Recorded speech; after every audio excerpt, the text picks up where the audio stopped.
Yesterday, during the first day of hearings, Donald Trump did some counter programming with a deranged interview on Fox Business. Here are some of the things that happened. Here's what happened when Stuart Varney asked Trump about policy. To watch. There's this discussion about whether we should send jets, MiG jets, to help the Ukrainian Air Force. Would you send in that kind of help? Well, maybe even more, to be honest with you. And I'm the one what, that would Mr. have President? stayed out. Like what? I'm the one that would have stayed out. Let me just explain that Putin is saying things like, don't you dare send anything in. In the meantime, he's killing thousands of people. So he's acting like we're an aggressor. If we send in some old 44-year-old plane that probably gets shot out of the sky pretty quickly. What on earth is he talking about? And he's acting like we're terrible people if we do that. But he's killing tens of thousands of people, far more than they're reporting.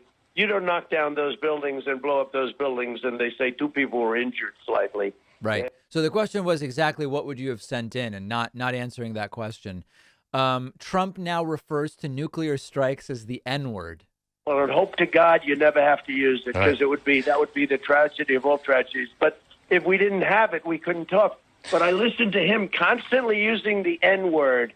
That's the N-word. Did you see Stuart Varney's reaction to that? That there's a very slight reaction from Stuart Varney, which says a lot when Trump says the N-word. Constantly using the N-word. That's the N-word. And he's constantly using it, the nuclear word. And we never talk. We say, oh, he's a nuclear power. Right. Here's another clip. Here's Trump saying if he were president, he would send nuclear subs. Nobody knows where they are. And you should say, look, if you mention that word one more time, we're going to send them over and we'll be coasting back and forth up and down your coast.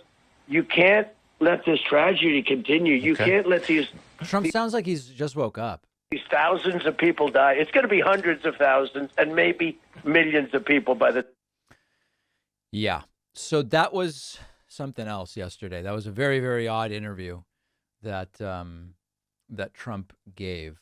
Very strange, extraordinarily weird.